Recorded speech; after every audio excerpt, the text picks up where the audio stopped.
This is Nicholas Grace, missionary in Ireland, reading you the Gospel of Mark, chapter 1, verses 40 to 45, this 11th of January. A leper came to him and kneeling down begged him and said, "If you wish, you can make me clean."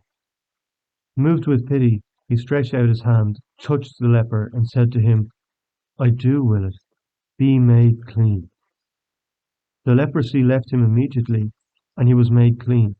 Then, warning him sternly, he dismissed him at once. Then he said to him, "See that you tell no one anything, but go show yourself to the priest, and offer for your cleansing what Moses prescribed. That will be proof for them." The man went away and began to publicize the whole matter. He spread the report abroad, so that it was impossible for Jesus to enter a town openly. He remained outside in deserted places, and people kept coming to him from everywhere. The Gospel of the Lord. In the Gospel today, we encounter one who sought Christ to relieve him from his multiple sufferings. Multiple? Yes. Not only was he suffering from bodily, but also social illness. He was alienated from the community. Lepers had to live outside the towns in colonies because their disease was contagious. When people were nearby, they had to cry, "Unclean, unclean." The leper shouldn't even have been in the village the day when Jesus came. But our blessed Lord did not run away from him or run away from the town. No. He tenderly healed his illness and restored him to his community and family again. Jesus Christ gave an example to all who were present to see his actions that day. And Jesus Christ gives an example to all who are present this day to hear the actions of him. Perhaps we don't have contact with actual lepers, but in work, in families, in our social circles, there's always, as they call them, the black sheep, the one who's on the outside, the one who's shunned. Maybe we are patronizing towards them. Maybe we're always trying to change their lives. Maybe we're judgmental towards these people, these black sheep. Who are black sheep? Maybe they're people who are different, who look different, speak different, act different. People with wacky hairstyles. People with strange accents.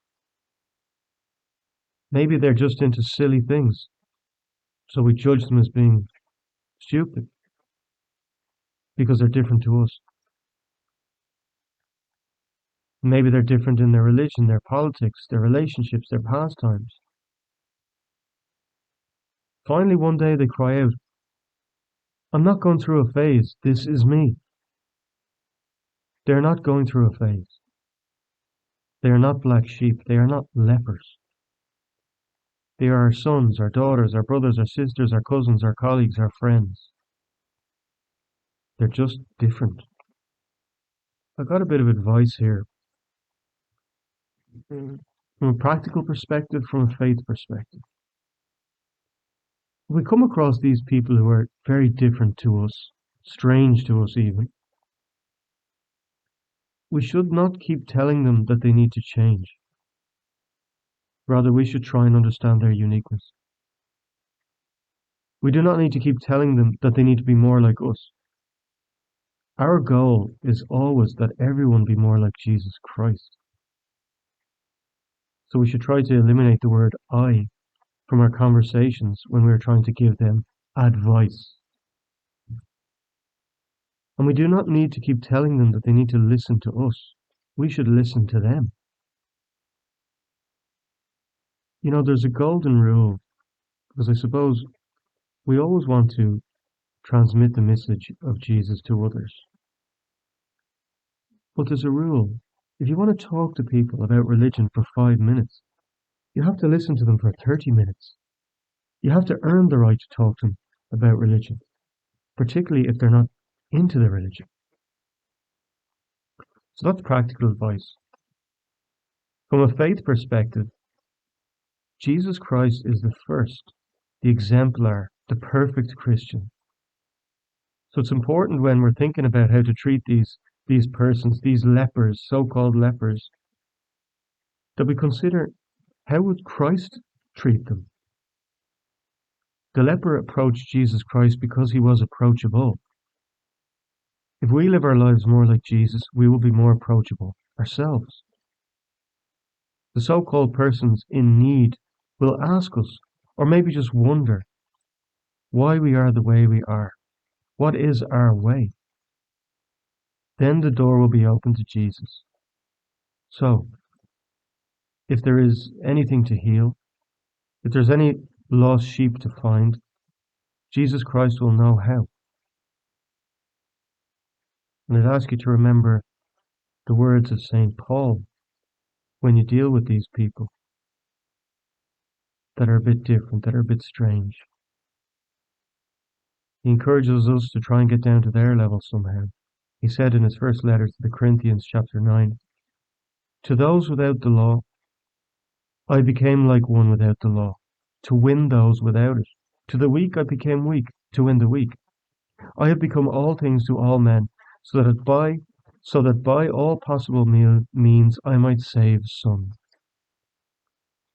We'll ask this morning our beloved Mother Mary the grace to imitate the tender care and loving mercy of Jesus Christ towards our brothers in this life, that we ourselves may then receive that same kindness from him in the next life. So help us God. Thank you so much for listening. If you enjoyed hearing the gospel and homily, I invite you to share it with someone you know who may also find it rewarding, and also to subscribe to the Catholic Voice channel. Please see in the description below if you would like to receive a text message for each daily gospel and homily. Please also keep our missionary priests throughout the world in your prayers. Thank you, and God bless.